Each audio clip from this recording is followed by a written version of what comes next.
campos se abriram em flores, pintadas em tonalidades incompatíveis, sob o beneplácito da estação primaveril.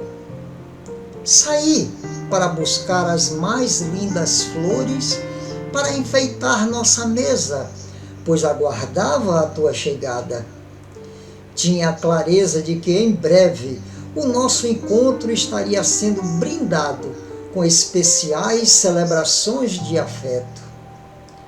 Quando, porém, cheguei à casa, deparei-me com as malas e teu rosto soturno a fitar-me entristecido. Recebi o choque da tua sentença me expulsando, como se eu fosse a mais rude das tuas companhias. Quis que me ofertasse a devida explicação, mas percebi que entre a frieza e o desprezo que saltara a tua atitude, uma atitude injustificável. Olhei debalde as flores que busquei no campo das mais sinceras afeições e pude apenas depositá-las no chão, pois nem mesmo a porta do teu afeto pude adentrar para o atendimento entre nossos corações. Observei a parede onde o nosso retrato representava um dos momentos mais felizes do nosso encontro espiritual com a plenitude. Mas tu o havias retirado sem qualquer consideração. Parecia, em todos os cômodos da casa, que buscara apagar quaisquer sinais da nossa convivência feliz, mas também por certas lembranças de uma vida de muitas alegrias que compartilhamos juntos. Ó, meu amado, bem te compreendo para não me indignar com o teu gesto infantil. Não será porque me deixas à míngua, sem teto ou sem paragem, que me esquecerei de ti. A sombra que te envolve agora está dissipada no porvir. Recordo-me do último baile e de nossa mais profunda dança. Eras criança feliz em meus braços, e eu, tua dama de luz, profundamente entregue aos teus sentimentos. Se o teu coração te levou aos antros da ilusão, e a torpe soberba te seduziu com os cânticos da prepotência orgulhosa, atendendo aos teus caprichos nefastos, afastando-te de mim, nada te culpo, meu bem-amado. Prefiro olhar-te com a mesma afeição dos tempos felizes em que convivemos, para que tu guardes a lembrança de que nossa separação é breve e temporária. Estarei tomando o trem rumo à estação de tuas lembranças felizes e não sairei de lá enquanto o teu convite espontâneo não me chamar ao regresso tão esperado. Nada te desesperes, porém, meu amado, se tomando a consciência do que fazes agora, cair em ti próprio em algaraviado arrependimento. Não te permitas remorso culposo. Busca antes minha presença sem medo.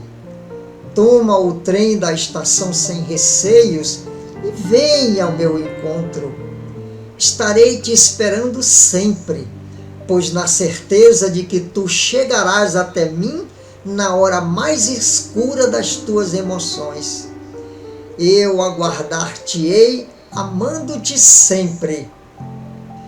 Tua irmã, Caridade.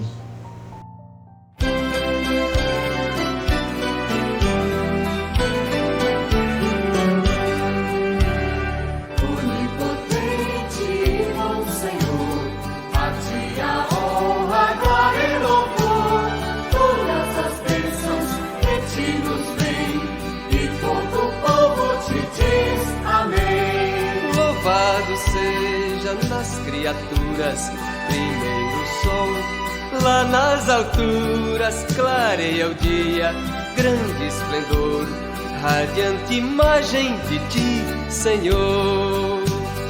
Louvado sejas pela irmã lua, no céu criaste, é obra tua, pelas estrelas claras e belas, tu és a fonte do brilho delas. Onipotente e bom Senhor, a ti a honra, a glória e louvor, todas as bênçãos de ti nos vêm, e todo o povo te diz amém. Louvado sejas pelo irmão vento, e pelas nuvens o ar e o tempo, e pela chuva que cai no chão, nos dás sustento, Deus da criação. Louvado sejas, meu bom Senhor, pela irmã água e seu valor, preciosa e casta, humilde e boa, se corre um canto a ti entoa.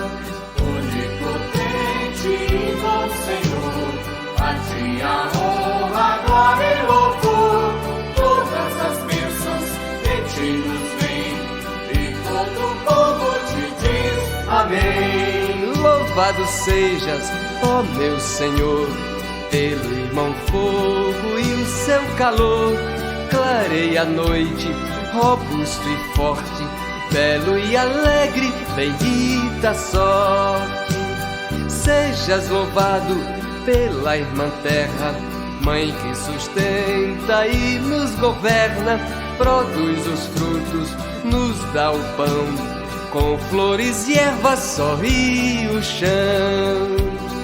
Onipotente e bom Senhor, a ti a honra, a glória e louvor, todas as bênçãos de ti nos vêm, e todo o povo te diz amém.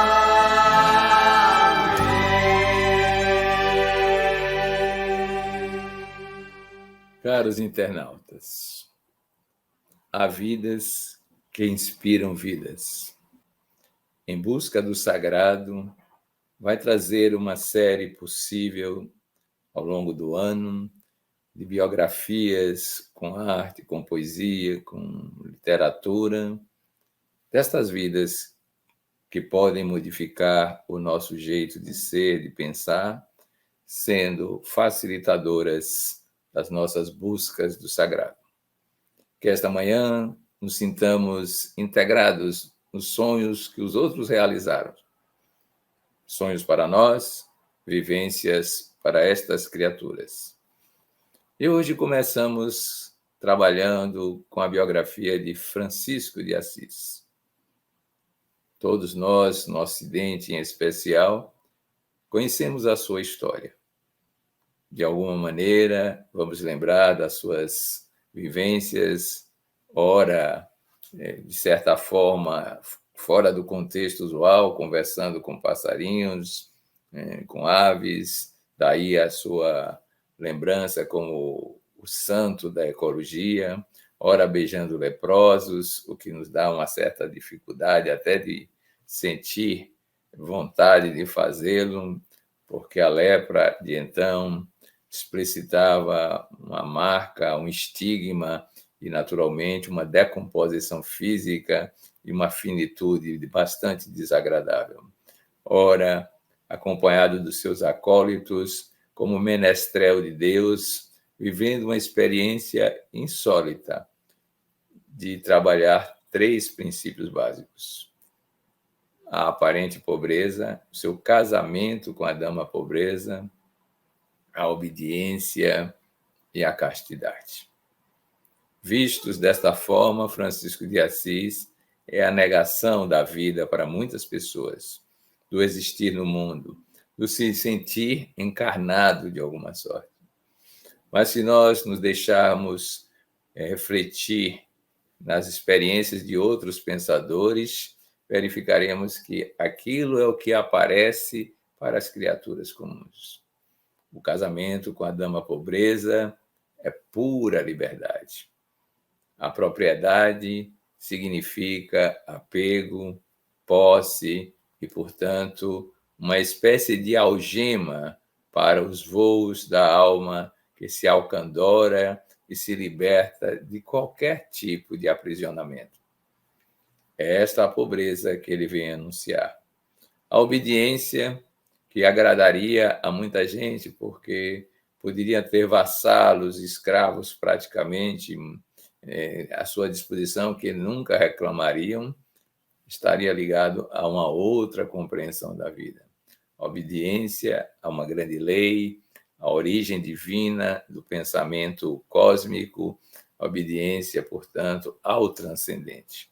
Claro que isso se refletiria nas contingências imanentes da vida. Os franciscanos seriam os frades menores, que não discutiriam, não brigariam por nenhum cargo, nenhuma tarefa exponencial, nenhum status, porque eles seriam os menores entre os menores. Mas isto também era uma fórmula especial de seguir a vontade divina em transcendências que nós nem podemos usualmente imaginar, tão arraigados estamos aos padrões da vida comum. E castidade, alguns espirituais autores dirão, é uma transformação da energia psíquica para um ato criador que vai muito além das formas físicas. Há fecundações físicas e há fecundações psíquicas. Umas criam formas, corpos, outras criam novidades na consciência, na grande ascese evolutiva. As primeiras fecundações, que são corporais, desaparecerão com o tempo. As outras marcarão as almas. Posteriormente a Francisco, na ciência, na arte, na filosofia, na própria religiosidade, e construirão para um tempo que transcende a vida corporal do seu próprio Criador. Elas, de certa forma, como fecundações do futuro evolutivo, antecipam realidades que não estamos acostumados a viver. Então, esse Francisco que nós trazemos à baila não é simplesmente um utópico sonhador, que quer realizar uma espécie de revolução que não é apropriada para toda a comunidade, mas ele, em si mesmo, quer representar o Evangelho naquilo que ele tem de essencial, aqueles mandamentos básicos que o Cristo enuncia no Sermão da Montanha e em outras lições, para dizer que podemos mudar o nosso propósito existencial, podemos seguir uma outra trilha no caminho da evolução do ser, para além dessas formas cotidianas de dominação, submissão, de controle, de propriedade. Em suma, podemos ser criaturas livres e, com isso mesmo, emancipadas do reino da terra para alcançar a glória celestial. É este o convite que Francisco nos traz e, provavelmente, alguns de nós nos sentiremos tocados, mais uma vez, por suas lições, lembrando que o mundo de hoje, muito mais ampliado, muito mais povoado, precisa daquilo que era a essência do seu pensamento: amar. Amar a Deus na plenitude da vivência em comunhão, e Deus estendido no mundo, daí o cântico das criaturas, Deus estendido a todos os seres, daí a sua vinculação com qualquer pessoa, mesmo que tivesse tradições completamente diferentes, como dos muçulmanos. E por isso mesmo, esse amor a Deus faz de Francisco de Assis o menestrel do reino dos céus, o cantador das delícias das bem-aventuranças, sendo o verdadeiro seguidor de Jesus naquilo que é a proposta original das Boas Novas. Vamos acompanhar, então, o nosso programa, buscando sentir o quão próximo deles nós estamos, ou em que momento podemos tomar novas decisões na vida para caminharmos na trilha do pobrezinho de Assis, nas regiões da Úmbria, como ele ficou conhecido.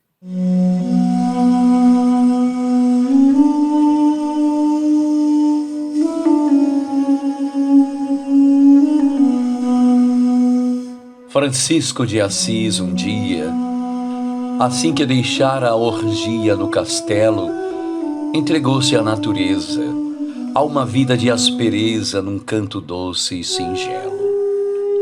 Abandonara a vaidade, buscando a paz da humildade, a santa luz da harmonia. E nas horas de repouso, Francisco, em estranho gozo, a voz de Jesus ouvia: Filho meu, faze-te esposo da pobreza desvalida. Emprega toda a tua vida na doce faina do bem. Francisco, ouve, ninguém vai ao céu sem a bondade, que é a grande felicidade de todos os corações. Esquece as imperfeições, vai, conforta os desgraçados, sedentos e esfomeados, flagelados pela dor. Quem alivia e consola, recebe também a esmola das luzes do meu amor. Francisco chorava e ria, e em divinal alegria via os lírios e os jasmins, que não fiam, que não tecem, com roupagens que parecem vestidos de serafins, as aves que não trabalham e, no entanto, se agasalham nos celeiros da fartura, saltando de galho em galho, buscando a graça do orvalho, bênção do céu, doce e pura. Via a terra enverdecida, exaltando a força e a vida, a seiva misteriosa, no seio dos vegetais, e a ânsia cariciosa das almas dos animais. E, sobretudo, ainda via a sacrossanta harmonia do coração sofredor, que, não tendo amor nem luz, tem tesouros de esplendor no terno amor de Jesus.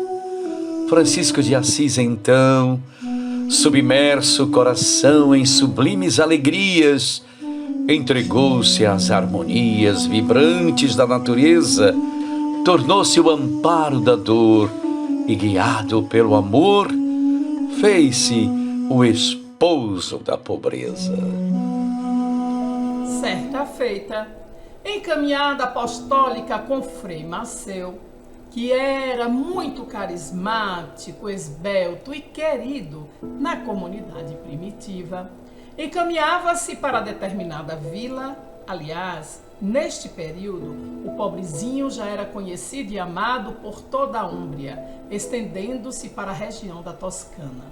Os frades operavam segundo as recomendações de Jesus, saindo de 2 em 2 para a pescaria das almas. Irmão Maceu observava como os povoados, as vilas e as cidades recebiam Francisco com dobramento de sinos. As lojas fechavam as suas portas para que todos pudessem estar com o pobrezinho amado.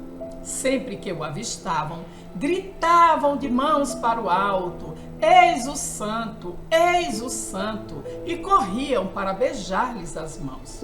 Sem deter a íntima curiosidade saudável, nessa ocasião, Frei Maceu disse ao irmão: Irmão Francisco, segundo as regras do mundo, esses valores, a beleza, a sabedoria, os títulos, a nobreza, eu percebo que tu contrarias todos eles. Num sorvo contínuo, irmão Maceu continuou: Tu não és belo, irmão Francisco, mas todos correm para te ver. Tu não és sábio, mas todos desejam se acolherem contigo. E ainda assim, tu não és eloquente, contudo, todos correm para te ouvir. Por que, seu irmão Francisco? Por que tu e não outro qualquer tem essa aproximação com tanta gente em todas as extensões em que percorremos? Francisco, vivamente emocionado, ajoelhou-se à frente do frade e quis beijar-lhes os pés, mas prontamente o irmão o impediu. Ó Frei Maceu, eu agradeço a Deus por revelar as suas verdades às almas puras e bondosas. Onde você busca tanta sabedoria? Deus tem 1000 olhos e não há para ele escuridão que não seja pura clareza. Escuta, irmão Maceu, não vendo na face da terra a criatura mais desprezível e mais insignificante, mais incapaz e ridícula do que eu, me escolheu. Escolheu-me para ficar bem claro diante do mundo inteiro que aquele que tudo faz é Ele, o único magnífico e soberano é Ele, Deus. Ouve, irmão Francisco, se tu fosse belo, todos correriam para dizer: eis a beleza de Francisco. Se fosse Francisco eloquente, todos apontariam: eis a eloquência de Francisco. Se Francisco treinou nas grandes escolas de Bolonha, todos afirmariam: eis a sabedoria de Francisco. Mas como eu não sou nada disso, então, irmão Maceu, Deus escolheu a mim para confundir, somente para confundir, para que fique manifesto, para que fique transparente que Ele quem faz tudo através de mim. Sim, irmãozinho, o que redime é Deus e é viver em Deus, não a sabedoria, não os carismas pessoais, não aos preparos intelectuais. Deus, através de mim, vem confundir a nobreza do mundo, a beleza do mundo, a sabedoria, o orgulho e a verdade mundana. Eu, minha pessoa e meus pobres dons, sou a antítese de tudo o que isso proporciona aos homens. O irmão Maceu ficou, por sua vez, bastante confuso, mas seguia intensamente, observando, meditando nas palavras de Francisco enquanto caminhava. Se desejar falar uma palavra na ânsia de mais ouvir os lábios do pobrezinho, apenas caminhava em silêncio. Às vezes, querido Maceu, eu gostaria de ser apenas uma mísera sombra diante da luz de Deus, mas não tenho nada e não sou nada. Ouve, irmão, se temos alguma coisa na terra, não é nosso, é apenas empréstimo para melhor servirmos. O homem que se apropria de dons que não lhe pertencem é um ladrão vulgar, assim como o irmão que rouba das qualidades que não lhe pertencem. Ó Frei Maceu, eu sou o maior pecador da face da terra. Falo isso não com falsidade e nem falsa modéstia. Se alguma pessoa tivesse granjeado do Consolador tantas consolações como eu granjeei, seria um servo fidelíssimo de Deus.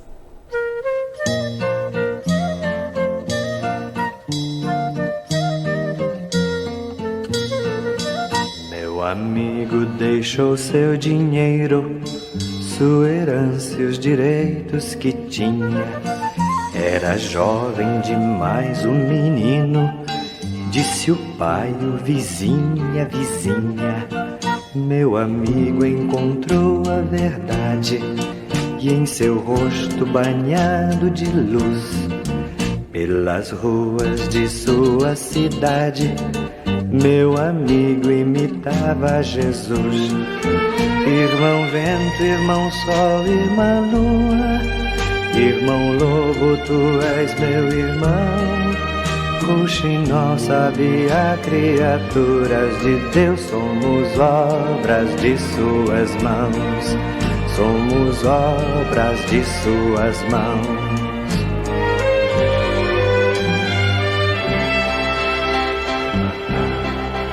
Meu amigo viveu sem ter nada, por esposa escolheu a pobreza. Era jovem demais um menino, não podia ter tanta certeza. Foi assim que ele abriu um caminho para quem quer viver só de amor. Não ficou muito tempo sozinho, gente nova o seguiu com fervor. Irmão vento, irmão sol, irmã lua, irmão lobo, tu és meu irmão. Rouxinol, sabiá, criaturas de Deus, somos obras de suas mãos. Somos obras de suas mãos.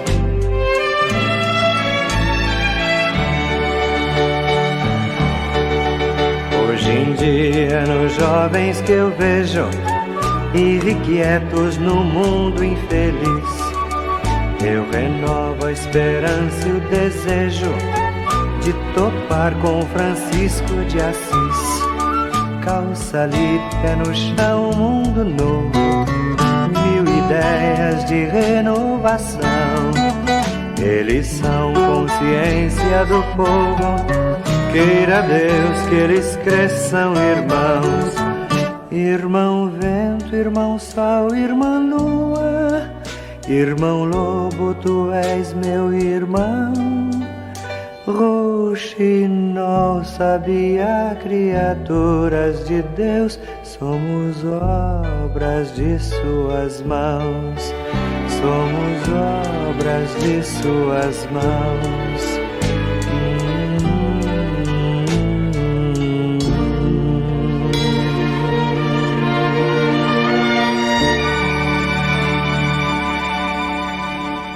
Lendo a sua biografia, sentimos que Francisco de Assis antecipa o nosso futuro. Mas, ao mesmo tempo, podemos nos perguntar, será que não está muito distante de nós? Nós podemos dizer que os dados que nós possuímos mostram que ele também passou por suas necessidades evolutivas, seus construtos mentais, emocionais se modificaram ao longo do tempo. Mas Deus estava nele como algo profundo, algo arraigado na natureza, em si mesmo e na transcendência. Ele nos alerta para essa necessidade de vivermos o Evangelho em plenitude. Afinal de contas, esta lição de Evangelho é a máxima possibilidade evolutiva que nós possuímos na espécie humana. São tantas as histórias do pobrezinho e essa certamente é mais uma delas. Vindo uma vez de Perusa para Santa Maria dos Anjos com Frei Leão, era tempo de inverno, o frio grandíssimo o cruciava fortemente. Ele chamou o Frei Leão, que ia andando na frente, e disse assim: Frei Leão, se acontecer por acaso, por graça de Deus, que os frades menores deem em todas as terras grande exemplo de santidade e de boa edificação, apesar disso, escreve e anota diligentemente que não está aí a perfeita alegria. E andando mais adiante, São Francisco chamou uma segunda vez e disse assim: Frei Leão, ainda que o frade menor ilumine os cegos, estenda os escolhidos, expulse os demônios, faça os surdos ouvirem e coxos andarem e os mudos falarem, o que é coisa menor, ressuscite os mortos de 4 dias, escreve aí, Frei Leão, que não está a perfeita alegria. E andando um pouco mais, São Francisco gritou forte: Frei Leão, se o frade menor soubesse todas as línguas, todas as ciências e todas as escrituras, de modo que soubesse profetizar e revelar não somente as coisas futuras, Frei Leão, mas até os segredos das consciências e das pessoas, escreve aí que nisso não está a perfeita alegria.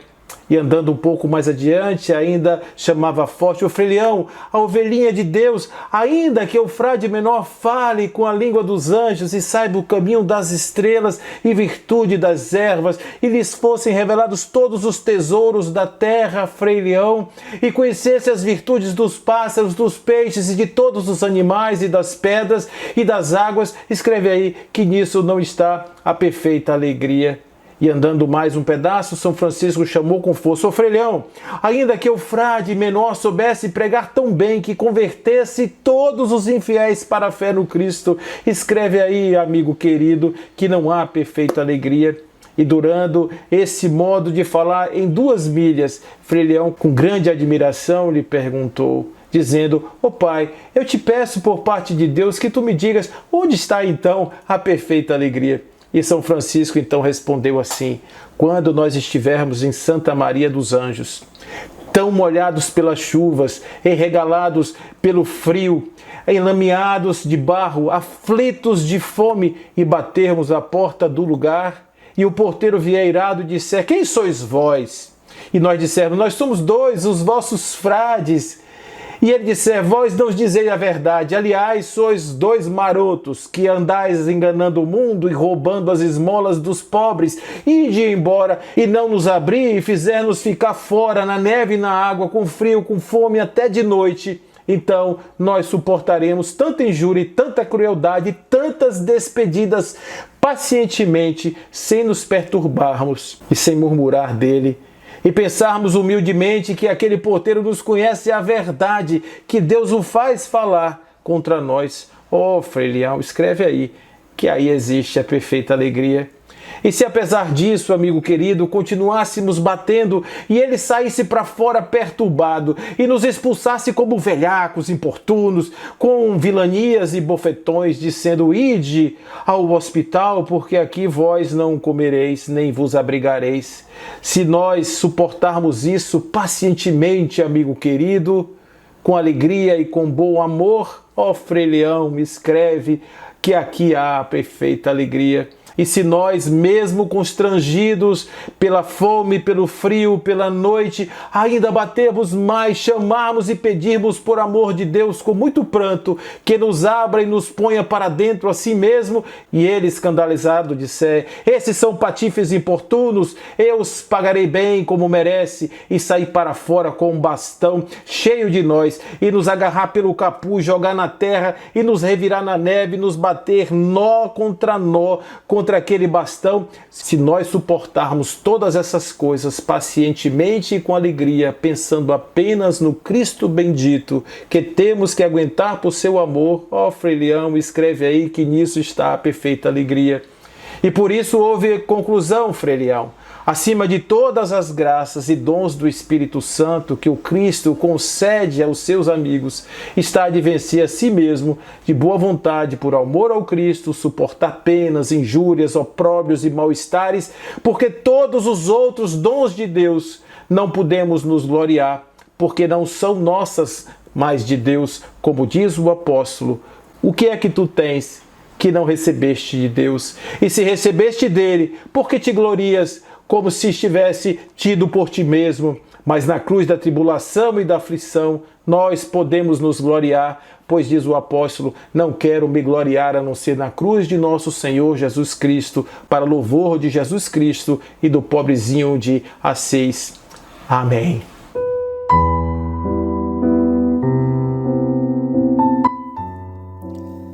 Ele se fez o irmão da pobreza, a fim de que ela ficasse digna e enriquecedora.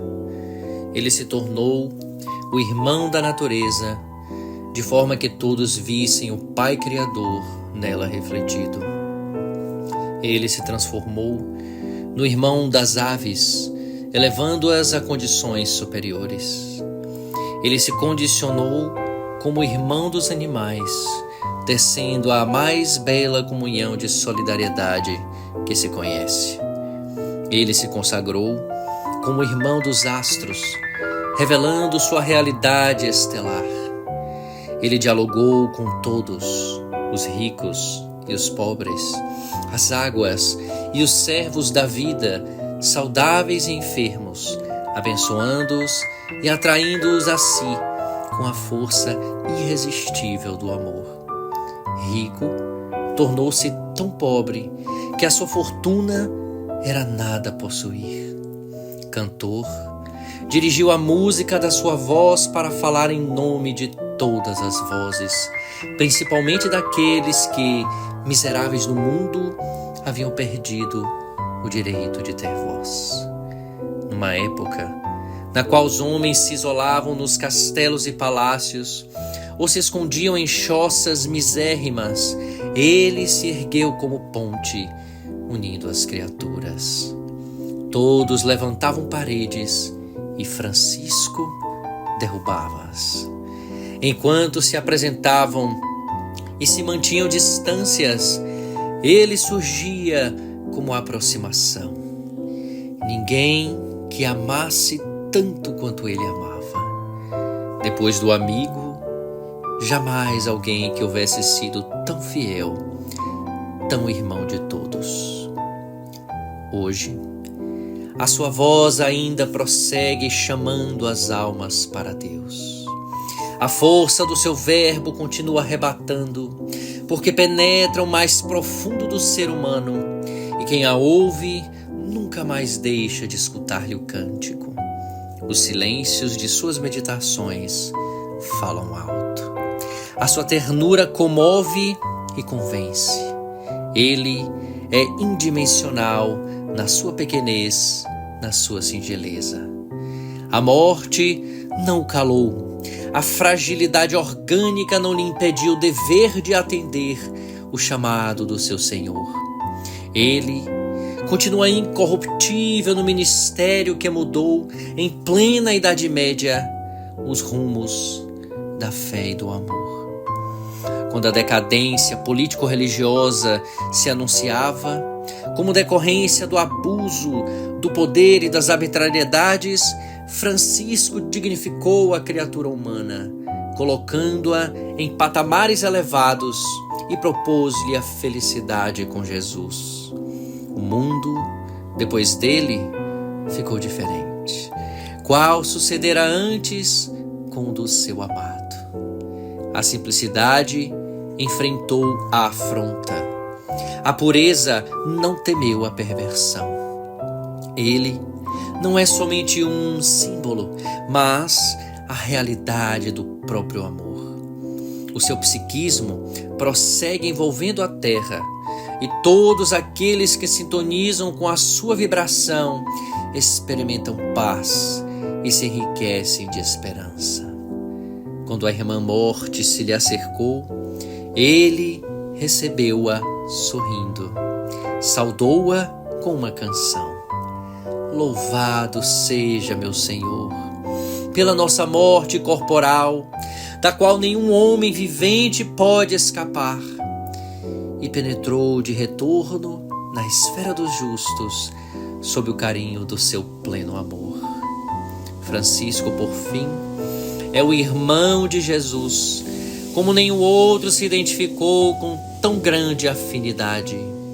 Irmão Francisco, nestes dias tumultuosos, ergue a tua doce voz e canta outra vez aos ouvidos surdos da humanidade o teu hino de bênçãos e de louvor, intercedendo junto ao teu irmão por todos nós, os pobres filhos do Calvário. Certamente que todos já ouviram falar da história do lobo de Gúbio, a história em que Francisco de Assis, usando todo o poder do seu amor, foi capaz de transformar a natureza de um animal perverso que ameaçava o povo de uma vila. Mas há uma história muito interessante dele também, que conta que a poucos quilômetros de Borgo San Sepulcro, subindo uma ladeira empinada, chegava-se a um lugar chamado Monte Casale. Num barraco havia uma rocha saliente de dimensões imensas e parecia assim o teto do mundo. Francisco gostava desses lugares altos porque ficava mais perto de Deus. No alto deste barranco ele construiu uma choça de palha seca e de barro e chamava Eremitério de Monte Casale. Na frente estavam dois eremitães. Era um irmão Ângelo Tarlati com seu homônimo Ângelo Tancredi, que havia sido o cavalheiro, o homem de armas do mundo, um soldado. E por essas bandas circulavam 3 bandoleiros famosos que se dedicavam a assaltar transeuntes. E como eles não tinham a quem assaltar, um dia apareceram mortos de fome e de frio e não com muito boas intenções na choça dos irmãos. Quando o soldado viu aqueles homens aparecer, disse: assassinos, folgadões, não contentes em roubar as pessoas, agora querem engolir as poucas azeitonas que nos restam. Vão trabalhar, por que não arranjam um emprego de diaristas? Os bandoleiros ignoravam solenemente aqueles impropérios do soldado. Pelo contrário, a frieza mostrava que eles não estavam com boas intenções. É bom saberem, disse o Frei Ângelo, ameaçadoramente. Eu sou um soldado velho, e já arrebentei outros tantos quanto vocês.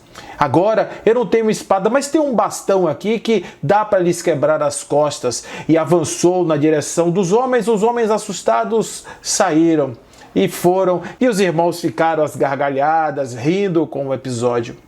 Ao final da tarde, quando Francisco retornava das esmolas, os irmãos procuraram Francisco e contaram com a mesma galhardia aquilo que aconteceu. Enquanto eles iam falando, Francisco não esboçava nenhuma expressão de contentamento. Ao contrário, ele estava contrito e os homens pararam de rir. Francisco então retirou-se, eloquente em silêncio, e foi na direção do bosque. Ele precisava se acalmar. Um soldado, pensava Francisco, quem é que não carrega dentro de si um soldado? E o soldado sempre quer afugentar, ferir, matar. Vitória militar. Quando algo desse tipo já edificou uma vila ou um lar? As espadas jamais semearam 1 metro sequer de trigo de esperança. Havia uma perturbação na mente de Francisco e ele evitava que a sua agitação voltasse contra os irmãos, porque isso seria pior do que dar as pauladas nos bandidos.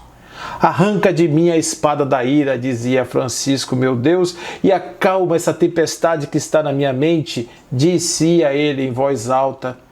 Após alguns minutos, ele se acalma e decide conversar com os irmãos, dizendo assim, de uma forma muito calma, tranquila, como se falasse consigo mesmo: Francisco, filho de Assis, lembra-te, se repreenderes os teus irmãos com ira e perturbação, isso vai ser pior do que dar bordoadas em bandidos. Cabisbaixo, ensimesmado, ele então vai em direção aos irmãos e diz assim: todos os justiçados sentiram a falta de uma mãe em sua vida. Quem sabe o que está por trás de cada coisa? Quantas vezes é a aurora que se esconde atrás das montanhas? Ninguém é mau, no máximo fraco. E o certo seria dizer doente. O Evangelho, aquele guia maior que nós recebemos, ele foi nos trazido para que nós precisássemos servir a quem? Aos doentes, não aos sãos. Mas os doentes de quê? Os doentes de amor. E esse é o segredo. O bandoleiro é um doente de amor. Distribuam por aí pão adoçado com carinho e vocês vão poder fechar as cadeias. O amor, fogo invencível, dizia a labareda divina. Filho imortal de Deus, quem pode resistir a ti? Eu mesmo vou em busca dos bandidos e vou lhes pedir perdão e levar pão e carinho. Quando ouviram isso, os dois se jogaram no chão e o Frei Ângelo disse: não, senhor Francisco, de jeito nenhum, eu sou o culpado, eu devo pagar, eu devo ir. Somos todos culpados, dizia Francisco, irmão Ângelo, nós pecamos em comum, vamos nos salvar juntos. O irmão ajoelhou-se e implorou então a Francisco que ele fosse sozinho em busca dos bandoleiros. Francisco meditou um pouco e disse: tudo bem, mas você vai fazer exatamente do jeito que eu disser. Você irá pelos cumes e valas, por todas as quebradas, até você encontrar. Eles não devem estar muito longe. E vai dizer-lhes assim: venham, irmãos bandoleiros, venham comer a comida que Francisco preparou com todo carinho para vocês. Se perceberem bondade nos seus olhos, eles com certeza virão rapidamente. E então supliquem que eles sentem no chão. Eles vão sentar, pegue uma toalha branca, coloque este pão, este vinho e sirva carinhosamente a esses irmãos. Leve também esses ovos e este queijo. Quando estiverem saciados, você então vai suplicar que eles jamais assaltem ninguém. O resto vai ser feito pela misericórdia divina. Estava aí já em processamento o lobo de Gúbio, o novo lobo de Gúbio. E foi exatamente isso que aconteceu. Aqueles ex-bandoleiros subiam todos os dias carregando touros nas costas para aquecer o fogo. Francisco lavava-lhes os pés frequentemente e conversava bastante com eles. E eles foram sendo transformados assim, lenta e completamente, pelo amor e pelo carinho de Francisco.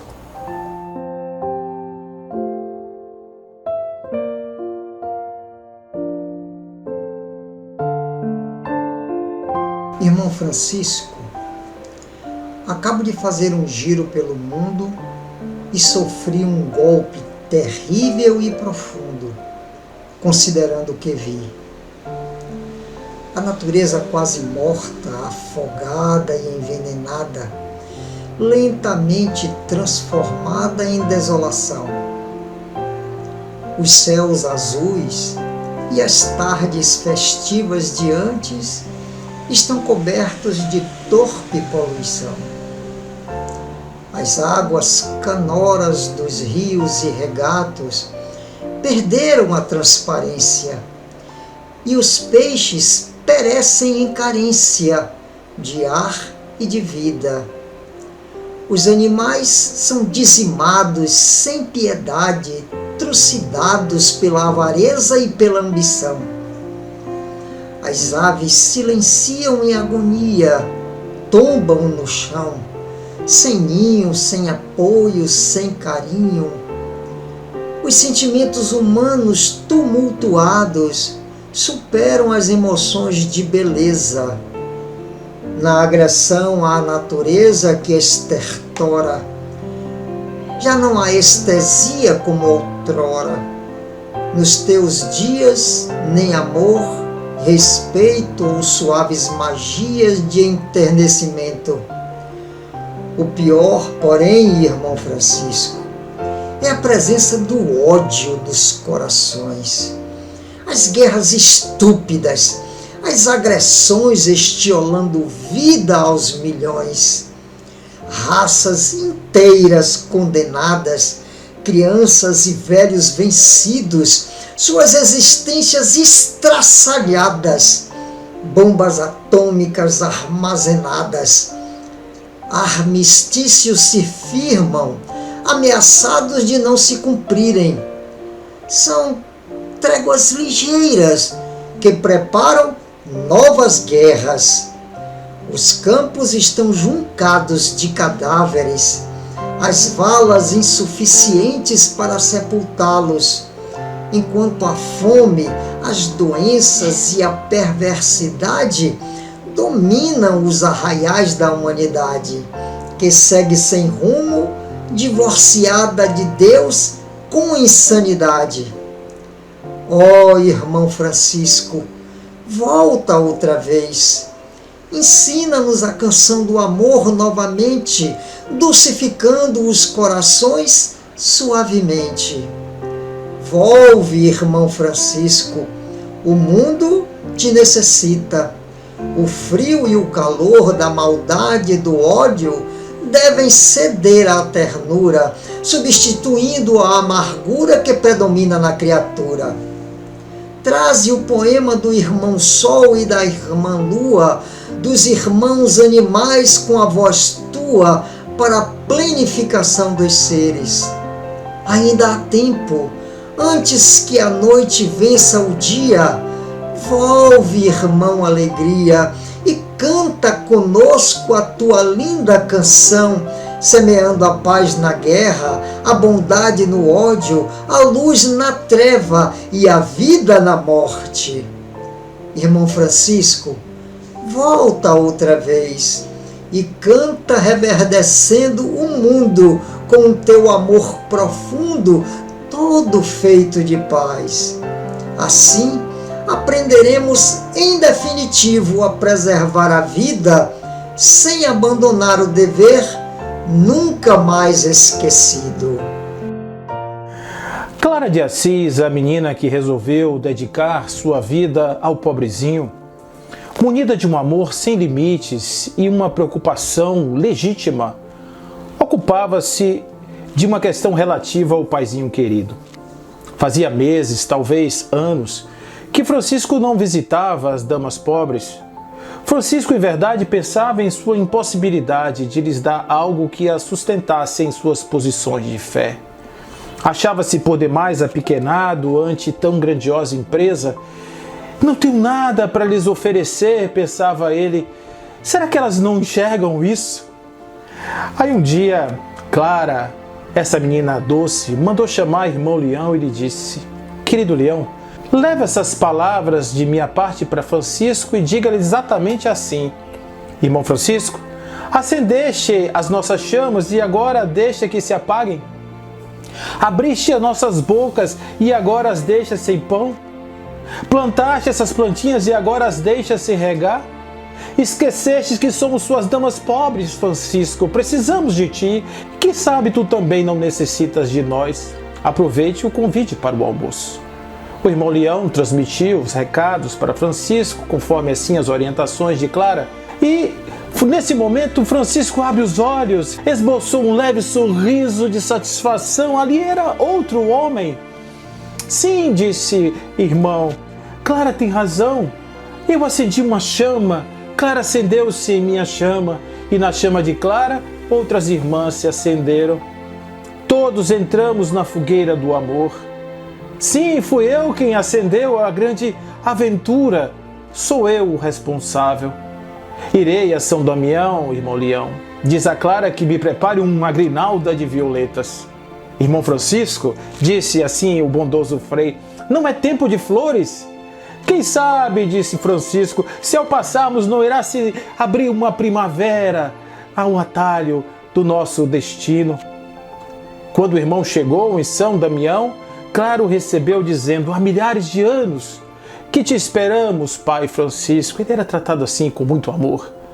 São Damião é uma ânfora perfumada, irmã Clara, e todos os dias eu levanto essa ânfora em minhas mãos diante do Senhor. Estais presente em mim como os filhos de uma mãe. Esquecer-vos não é possível. Não fui eu quem vos deu a luz e vos entregou nos braços do imortal? Tantas luas se passaram, irmãos, sem que o víssemos, insistiu a bela Clara. A presença vale de alguma coisa, disse o irmão. O que importa é o espírito, irmã Clara. Além disso, a gente dá a mão para os primeiros passos, depois cada um caminha com suas próprias pernas. Enfim, chegaste onde eu queria, pensou Clara, e tomou a iniciativa. Muito intuitiva, olhavam com sumo carinho e falava com uma voz delicadíssima, como se dirigisse a si mesma. Pai Francisco, eu sou tua plantinha. Não podes ter uma visão boa enquanto estiveres no bosque. Eu estou de longe e por isso me encontro numa posição melhor para as proporções. Temo que o que está acontecendo contigo seja um problema de apreciação. Dias atrás eu li que um antigo mosteiro dividiu-se por causa de um gatinho. Sim, uma irmã se afeiçoou a um gatinho. As outras olhavam feio para a dona do gatinho. E essa respondia à mesma altura, até que o mosteiro se dividiu entre as pessoas que olhavam feio para a dona do gatinho e as irmãs que gostavam do gatinho. Esse gatinho já era o único Deus do mosteiro. Já não sei se isso é histórico ou se isso é apenas uma alegoria. A coisa que amamos prende-nos, Francisco. Às vezes eu fico em dúvida se é a coisa que nos prende ou nós que nos prendemos à coisa. Quando aparece alguma ameaça para a coisa que amamos, nós nos agarramos com mais força. Se o perigo aumentar, aumentará o nosso agarramento. Quanto mais crescer o nosso agarramento, maior será a coisa. Assim os problemas viram gatinhos e nós nos dividimos também. Pai Francisco, o ideal, a ordem, a pobreza são certamente uma coisa importante, mas levanta um pouco os olhos, Francisco, e olha ao teu redor e verás uma realidade sem fim, altíssima. Deus. Deus. Se olhares para Deus, o que tanto te preocupa vai parecer insignificante. Que valem os nossos pequenos ideais diante da eternidade e da imensidade de Deus? E Clara continuou, querido Francisco, Deus, Deus. Pai Francisco, continuou Clara, foste um assolador implacável, queimaste, varreste, demoliste casa, dinheiro, paz, posição social, avançaste para profundidades maiores, venceste o ridículo, o medo, o desprestígio, escalaste o pico mais alto da perfeita alegria, de tudo te despojaste para que Deus fosse teu tudo. Mas agora reina alguma sombra em teu interior. É sinal de que estás preso a alguma coisa e que Deus ainda não é o teu tudo. Para a perfeita alegria só te falta uma coisa: desapegar-te da obra de Deus e ficar só com Deus, com o próprio Deus, completamente despojado. Ainda não és completamente pobre, irmão Francisco, e por isso ainda não és completamente feliz nem livre. Solta-te de ti mesmo e dá um salto moral. Deus é e basta. Solta-te do teu ideal e assume com gosto e felicidade essa realidade que supera toda a realidade. Deus é e basta. Então, conhecerás a perfeita alegria, a perfeita liberdade e a perfeita felicidade. Em nossa oração coletiva de hoje, façamos uma pausa para a reflexão sobre o nosso modo de orar.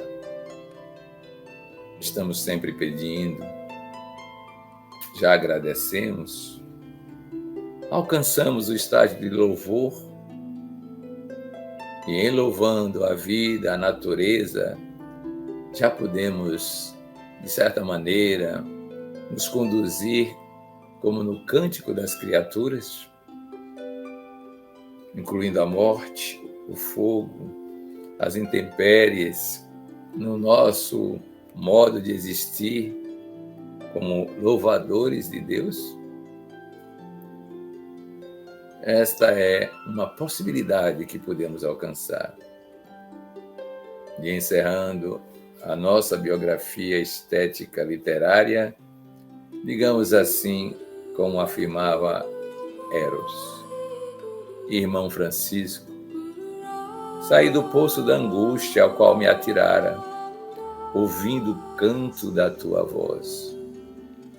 Era uma balada de ternura, iluminando a amargura, espalhando a luz do sol.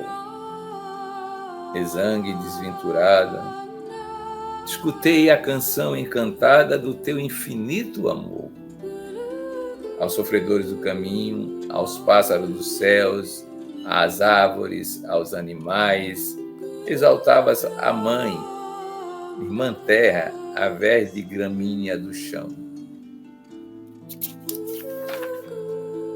As irmãs cigarra e cotovia, o solo crestado, o calor e a agonia que atormentava o coração. Escutei-te, irmão Francisco, liberto-me do abismo. Ensina-me agora o amor como amante, a servir como servias, a igualar os homens como tu logravas, a ser irmã de todos, sem diferença, a viver em alegria, comungando o pão da dor com a presença de quem já encontrou Jesus. Irmão Francisco, suave e enérgico amigo, companheiro do infeliz, do desvalido, eu te rogo pelos irmãos da pobreza, mas igualmente pelas vítimas da avareza, que são desgraçadas também. Irmão Francisco, doce missionário e santo, suplico-te pelo mundo em desencanto, recordando-me dos pobres das favelas que nada têm.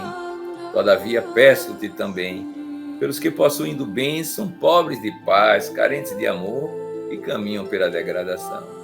Todos eles, nossos irmãos do Calvário, que teremos de subir pés descalços, peitos nus, corações ralados e febris. Abre-nos os teus braços, irmão Francisco de Assis, e conduz-nos à libertadora cruz, qual fez contigo o amor não amado, nosso Mestre Jesus.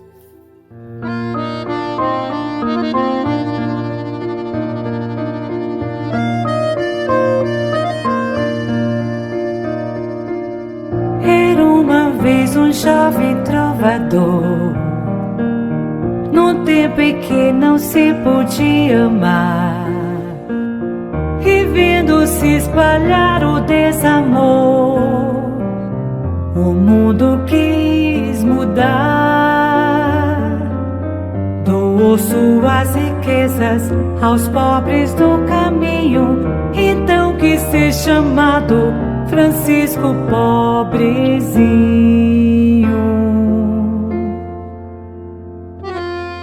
Em meio a tanta violência e dor, falou de um reino de esperança e paz.